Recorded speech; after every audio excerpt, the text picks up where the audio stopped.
والصلاة لأهلها أما بعد فأعوذ بالله من الشيطان الرجيم بسم الله الرحمن الرحيم وإذا قلتم فاعدلوا ولو كان ذا قربى صدق الله العظيم. Prominent President of today's program, honorable judges, respected guests and dear all.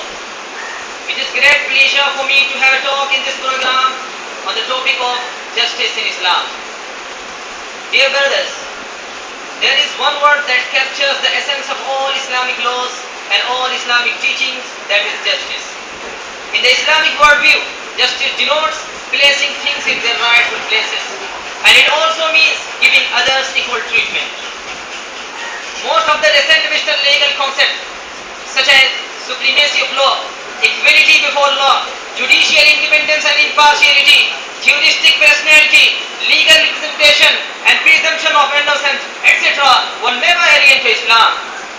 Muslims can take just pride that from the beginning their judicial system was placed on lines that in substance are no different from those of the best system of today.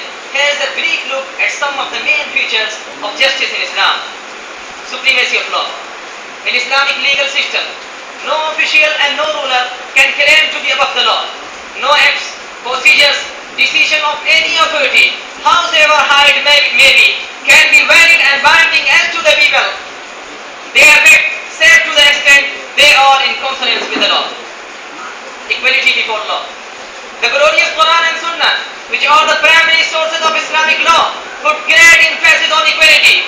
Consequently, in Islamic legal system, there cannot be one law for the ruler and one for the subject, one for the powerful and one for the weak, one for the poor and one for the rich, one for the upper caste and one for the lower caste. Government authorities enjoy no special privilege and no immunity from the application of the law. Even the Prophet of Islam did not consider himself or his family above the law. Instead of claiming any immunity from the law, he laid down the rule that even the head of state may be challenged in both official and private capacity in the court.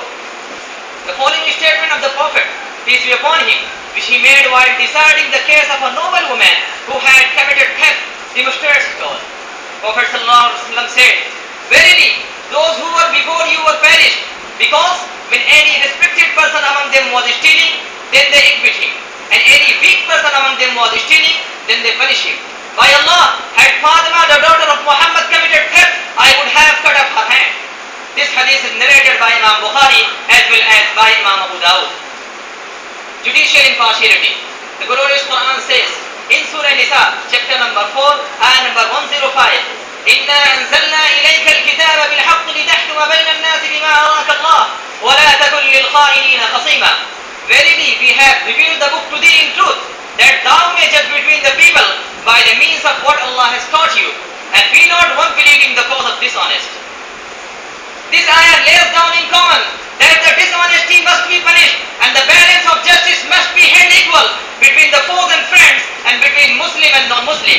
And the Prophet of Islam strictly observed the Quranic instruction regarding equality before law and did not make any distinctions between the litigants on the basis of religion or relation. Judicial independence. In Islamic legal system, judiciary is independent of all executive control. Judges can perform their function without any interference, and none can influence the court of justice with his authority and will. Free administration of justice. In Islamic legal system, justice is administered free of all cost. All citizens, irrespective of their financial status, can get justice without incurring any expense in the form of court fee and stamp duty, etc. Conclusion. In Islam, the concept of justice is more comprehensive, vital and sacred than any other system of life. It is fundamental objective of Islamic state to provide justice. Dear brothers and dear audience, what a wonderful religion Islam is, which guided us in every aspect of life. We must adorn ourselves with justice as Allah commanded us, and the Prophet and his companions showed it by their performance and their actions.